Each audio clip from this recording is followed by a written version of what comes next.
जय श्री कृष्णा। राधे राधे।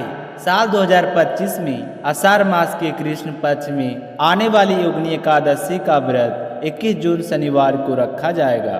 तो सारे विष्णु भक्तों के लिए प्रस्तुत है योगिनी एकादशी व्रत कथा। तो सारे भक्तजन इस कथा को प्रेम भाव से पूरा सुने और ज़्यादा से ज़्यादा व्रत रखने वाले दूसरे व्रतियों में शेयर करें, ताकि भगवान श्री हरि विष्णु की कृपा अब सब पर हमेशा बने रहे। योगिनी एकादशी को हमारे सनातन धर्म में बहुत ही अधिक महत्व दिया गया है। इस व्रत को करने से मोक्ष की प्राप्ति होती है।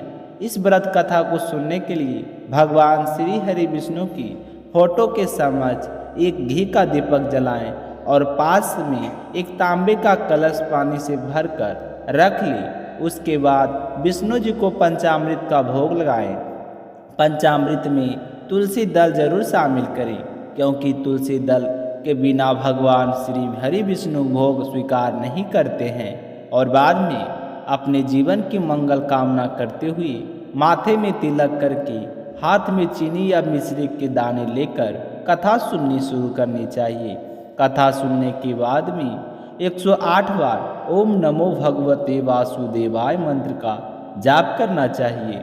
पूजा पाठ संपन्न होने के बाद में जो आपके हाथ में चीनी के दाने हैं उसमें से थोड़े से श्री हरि विष्णु के चरणों में चढ़ा दें और बाकी लोटे में डालकर सूर्य भगवान को अर्घ देना चाहिए।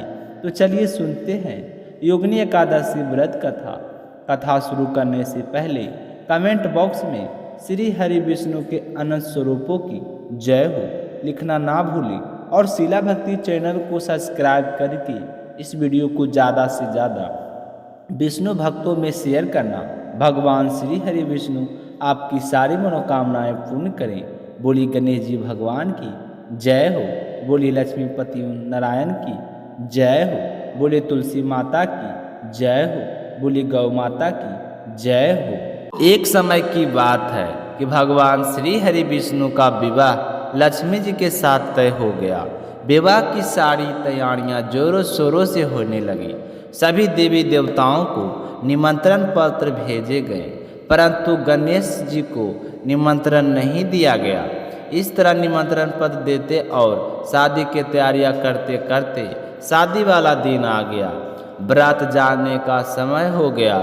सभी देवता अपनी पत्नियों के साथ विवाह में उपस्थित हुए तो उन सब ने देखा कि गणेश जी कहीं पर दिखाई नहीं दे रहे हैं। तो वे सारे के सारे आपस में चर्चा करने लगे कि क्या बात है, गणेश जी को न्योता नहीं दिया या फिर गणेश जी नहीं आए। सभी को यह जानकर बड़ी ही हैरानी हो रही थी। तभी सब ने विचार किया कि चलो विष्णु जी के पास चलते हैं और उन्हीं से पूछते हैं। तो विष्णु जी के पास जाकर उन्होंने कहा कि हम आपसे एक बात पूछना चाहते हैं कि आपने गणेश जी को बुलाया नहीं या फिर अपनी इच्छा से आए नहीं। तो विष्णु जी कहने लगे कि गणेश जी के माता पिता को मैंने न्योता भेज दिया है। अगर वह आना चाहते हैं तो आ जाते, उन्हें अलग से न्योता देने की कोई ज़रूरत नहीं। दूसरी बात यह है कि उनको 1.25 मन मूंग, 1.25 मन चावल, 1.25 मन घी और 1.25 मन लड्डू का भोजन दिन भर में चाहिए। अगर हम उसे बारात में लेकर चले गए तो उन्हें इस तरह खाता देखकर सारे लोग हंसेंगे। दूसरे के घर जाकर इतना सारा खाना पीना अच्छा भी नहीं लगता है।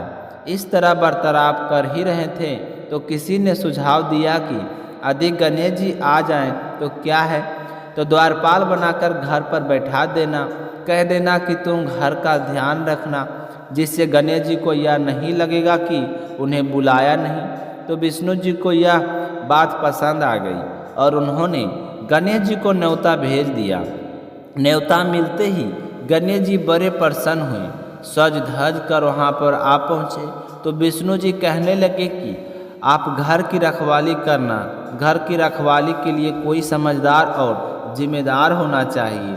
तो मुझे आपसे समझदार और जिम्मेदार कोई दूसरा नहीं लगा। तो यह सुनकर गणेश जी और भी प्रसन्न हुए। तो इस तरह गणेश जी को रखवाली के लिए बैठा दिया और बारात वहाँ से चल दी। नारद जी ने देखा कि गणेश जी दरवाजे पर बैठे हैं और बारात सारी चली जा रही है। तो वे गणेश जी के पास गए और पूछने लगे कि तुम बारात में नहीं जा रहे हो। तो गणेश जी भगवान कहने लगे कि मुझे तो घर की जिम्मेदारी दी गई है, कोई समझदार आदमी घर की रखवाली के लिए होना चाहिए, इसलिए मैं तो यहाँ पर रुक गया हूँ। तो नारद जी कहने लगे कि उन्होंने आपका अपमान किया है, विष्णु जी तो आपको बुला ही नहीं रहे थे। सब ने जब पूछा तो कहने लगे कि बड़े बड़े पेट, बड़े बड़े सूढ़, मोटा सारा पेट, मोटा सा कान, यह देखकर लोग हंसेंगे और ऊपर से खाते कितना है। सावा मन लड्डू, सावा मन मुँह, सावा मन घी बारात में ले जाकर मेरे ससुराल वालों को तो बदनामी होगी कि बारात में देखो कैसे कैसे बाराती आए हैं। तो यह सुनते ही गणेश जी बहुत ही दुखी हो गए और नारद जी से कहने लगे कि अब आप ही बताओ कि मैं क्या करूं। तो नारद जी ने कहा कि आप ऐसा करो कि अपनी मुश्क सेना को आगे भेज दो और उनसे कहना कि आगे जाकर सारा रास्ता खोखला कर दे, जिससे उनके वाहन धरती में धंस जाए। इस तरह परेशान होंगे तो वह आपको सम्मान पूर्वक बुलाएंगे, क्योंकि विष्णु जी भूल गए हैं कि आप सर्वप्रथम पूजनीय हैं। तो गणेश जी ने नारद जी के कहते ही अपनी मौसिक सेना को जल्दी से आगे भेज दिया और कहा कि सारी जमीन को खोखली कर देना। तो चूहों ने जैसा गणेश जी ने बोला था वैसा ही किया। जैसा ही विष्णु जी की बारात वहाँ से गुजरने लगी तो रथों के पहियों धरती में धंस गए। लाख कोशिश की परंतु पहिए नहीं निकल रहे थे। सभी ने अपने अपने उपाय किए पर पहिए नहीं निकले, बल्कि उसी में जगह जगह से टूट गए। अब किसी की समझ में नहीं आ रहा था कि क्या किया जाए। उधर शादी का मुहूर्त निकला जा रहा था तो विष्णु जी तो बड़े ही परेशान थे। तब नारद जी वहाँ पहुँचे और कहा कि आप लोगों ने गणेश जी का अपमान करके अच्छा नहीं किया है। यदि उन्हें मना कर लाया जाए तो आपका कार्य सिद्ध हो सकता है और आप पर आया यह संकट भी टल सकता है। तो शंकर भगवान ने अपने दूत नंदी को भेजा तो नंदी गणेश जी को लेकर वहाँ आ गए। गणेश जी का आदर सम्मान के साथ पूजन किया गया। तब जाकर कहीं रथ के पहिए निकले। पहिए तो निकल गए पर वह तो जगह जगह से टूट फूट गए थे। अब उन्हीं सही कौन करे। तो पासी के खेत में एक हाथी काम कर रहा था तो उसे समाचार भेजा कि सारे रथों के पहिए सही कर दो। तो वह अपने खेत का काम छोड़कर कारीगर का सारा सामान लेकर वहाँ आ गया।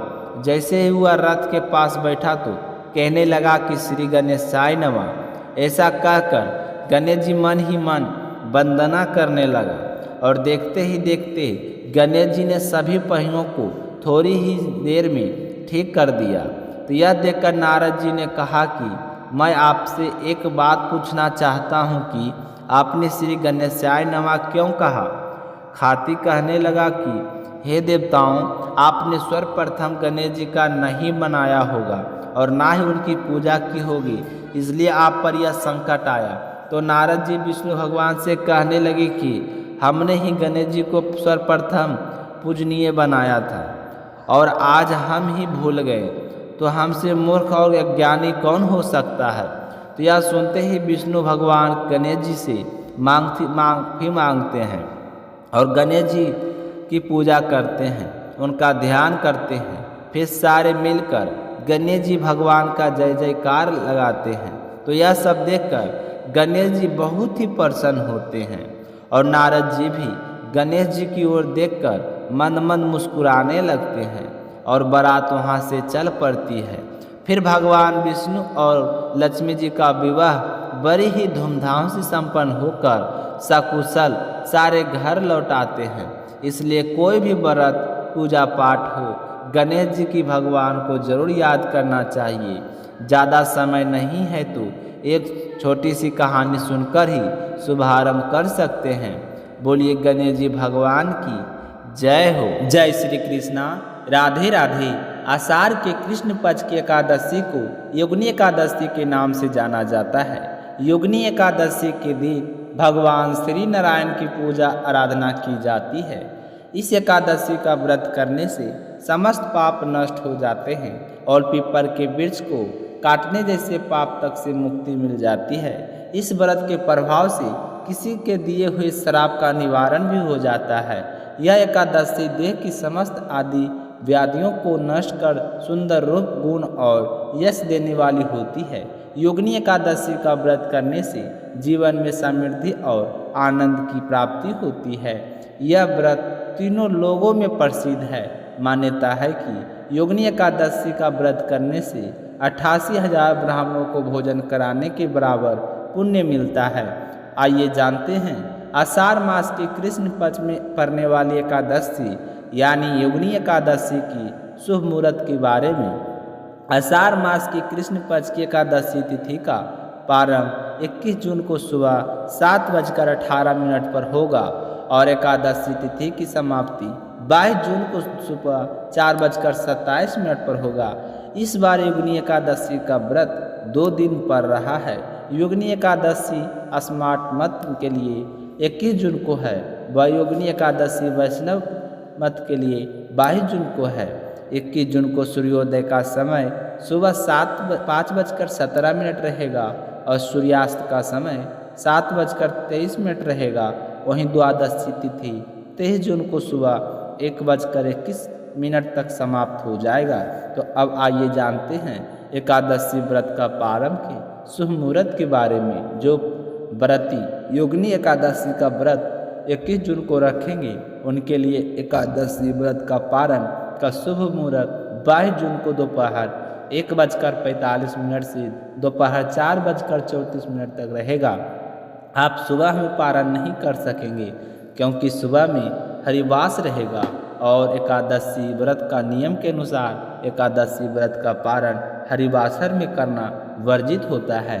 ऐसा करने पर व्रत खंडित हो जाता है। इसलिए व्रती को इस बात का विशेष ध्यान रखना चाहिए कि जो व्रती योगिनी एकादशी का व्रत 22 जून को रखेंगे उनके लिए एकादशी व्रत का प्रारंभ का शुभ मुहूर्त 23 जून को सुबह 5:17 से सुबह 8:06 तक रहेगा।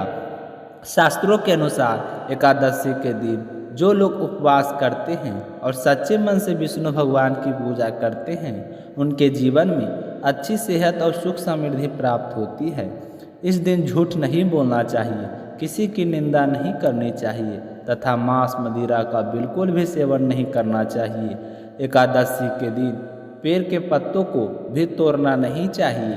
इसके अलावा एकादशी के दिन बाल नाखून नहीं काटना चाहिए। आइए सुनते हैं योगिनी एकादशी व्रत की कथा। योगिनी एकादशी व्रत की कथा के अनुसार धर्मराज युधिष्ठिर ने भगवान श्री कृष्ण से कहा कि हे द्वारकाधीश, मैंने जस्ट महीने के शुक्ल पक्ष की निर्जला एकादशी की कथा सुनी है। आप कृपया करके आषाढ़ महीने की कृष्ण पक्ष की एकादशी की कथा सुनाइए। इस एकादशी का नाम तथा महात्म्य क्या है सो आप मुझे विस्तार पूर्वक बताइए। भगवान श्री कृष्ण ने कहा कि हे युधिष्ठिर, आषाढ़ मास की कृष्ण पक्ष की एकादशी का नाम योगिनी एकादशी है। इसके व्रत से सभी पाप नष्ट हो जाते हैं। यह व्रत इस लोक को भोग तथा परलोक में मुक्ति देने वाला है। हे युधिष्ठिर, यह एकादशी तीनों लोगों में प्रसिद्ध है। इसके व्रत से सभी पाप नष्ट हो जाते हैं। तुम्हें मैं पुराण में कही हुई कथा सुनाता हूँ, ध्यान पूर्वक सुनना और श्रवण करो। कुबेर नाम का एक राजा अलकापुरी नाम की नगरी में राज करता था। वह बहुत ही शिव भक्त था। उसका हेमामाली नामक एक यक्ष सेवक था जो पूजा के समय फूल लाया करता था। हेमा मालिनी की विशालाक्षी नाम की अति सुंदर स्त्री थी। एक दिन वह मानसरोवर से पुष्प लेकर आया, किंतु कामासक्त होने के कारण पुष्पों को रखकर अपनी स्त्री के साथ श्रवण करने लगा। इस भोग विलास के दोपहर हो गई। हेममालिनी की राह देखते देखते जब राजा कुबेर को दोपहर हो गई, तब उसने क्रोधपूर्वक अपने सेवकों को आज्ञा दी कि तुम लोग जाकर पता लगाओ कि हेममालिनी अभी तक पुष्प लेकर क्यों नहीं आया। जब सेवकों ने उसका पता लगा लिया तो राजा के पास जाकर बताया कि राजन, वह हेमाली अपनी स्त्री के साथ रमन कर रहा है। इस बात को सुन राजा कुबेर ने हेममाली को बुलाने की आज्ञा दी। डर से कांपता हुआ हेममाली राजा के सामने उपस्थित हुआ। उसे देखकर कुबेर को अत्यंत क्रोध आया और उसके होठ फरफराने लगे। राजा ने कहा, अरे अधर्म, तूने मेरे परम पूजनीय देवों के देव भगवान शिव जी का अपमान किया है। मैं तुझे श्राप देता हूँ कि तू स्त्री के वियोग में तड़पे और मृत्यु लोक में जाकर कोढ़ी का जीवन व्यतीत करे। कुबेर के श्राप से वह तत्क्षण स्वर्ग से प्राप्त पृथ्वी पर गिर पड़ा और कोढ़ी हो गया।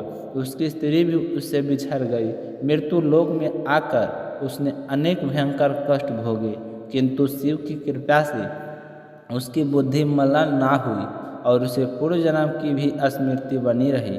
अनेक कष्टों को भोगता हुआ तथा अपने पूर्व जन्म के कुकर्मों को याद करता हुआ हिमालय पर्वत की तरफ चल पड़ा। चलते चलते वह मार्कंडेय ऋषि के आश्रम में जा पहुंचा। वह ऋषि अत्यंत वृद्ध तपस्वी थे।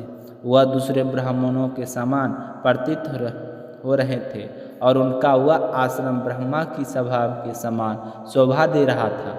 ऋषि को देखकर हेममाली वहाँ गया और उन्हें प्रणाम करके उनके चरणों में गिर पड़ा। हेममाली को देखकर मार्कंडेय ऋषि ने कहा, तूने कौन से निकृष्ट कर्म किए हैं जिससे तू कोढ़ी हुआ है और भयंकर कष्ट भोग रहा है। महर्षि की बात सुनकर हेममाली बोला, हे मुनिश्रेष्ठ, मैं राजा कुबेर का अनुचर था। मेरा नाम हेमामाली है। मैं प्रतिदिन मानसरोवर में फूल लाकर शिव जी की पूजा के समय कुबेर को दिया करता था। एक दिन पत्नी सहवास के सुख में फंस जाने के कारण मुझे समय का ज्ञान ही नहीं रहा और दोपहर तक पुष्प ना पहुंचा सका। तब उन्होंने मुझे श्राप दिया है कि तू अपनी स्त्री का वियोग और मृत्यु लोक में जाकर कोढ़ी बनकर दुख भोग कर, इस कारण मैं कोढ़ी हो गया हूँ तथा पृथ्वी पर आकर भयंकर कष्ट भोग रहा हूँ। अतः कृपया करके आप कोई ऐसा उपाय बताएं जिससे कि मेरी मुक्ति हो। तो मार्कंडेय ऋषि ने कहा कि हे माली, तूने मेरे सन्मुख सत्य वचन कहे हैं, इसलिए मैं तेरे उद्धार के लिए एक व्रत बताता हूँ। यदि तू आषाढ़ मास की कृष्ण पक्ष की योगिनी नामक एकादशी का विधि पूर्वक व्रत करेगा तो तेरे सभी पाप नष्ट हो जाएंगे। तो ऋषि के वचन सुन हेमामाली अत्यंत ही प्रसन्न हुआ और उनके वचनों के अनुसार योगिनी एकादशी का विधान पूर्वक व्रत किया। इस व्रत के प्रभाव से अपने पुराने स्वरूप में आ गया और अपनी स्त्री के साथ सुखपूर्वक रहने लगा। हे राजन, इस योगिनी एकादशी की कथा फल 88,000 ब्राह्मणों को भोजन कराने के बराबर है। इसके व्रत से सभी पाप नष्ट हो जाते हैं और अंत में मोक्ष प्राप्त करके प्राणी स्वर्ग का अधिकार बनता है। तो इसी के साथ योगिनी एकादशी व्रत की कथा समाप्त होती है। तो प्रेम से बोलिए भगवान विष्णु की जय हो, श्री कृष्ण भगवान की जय हो, समस्त देवी देवताओं की जय हो। अब आप सभी हाथ जोड़कर भगवान श्री हरि का ध्यान करें और आरती होने वाली ओम जय एकादशी माता का पूरा श्रवण करें और मिलते हैं अगली वीडियो में। तब तक अपना ख्याल रखिएगा। जय श्री कृष्णा, राधे राधे।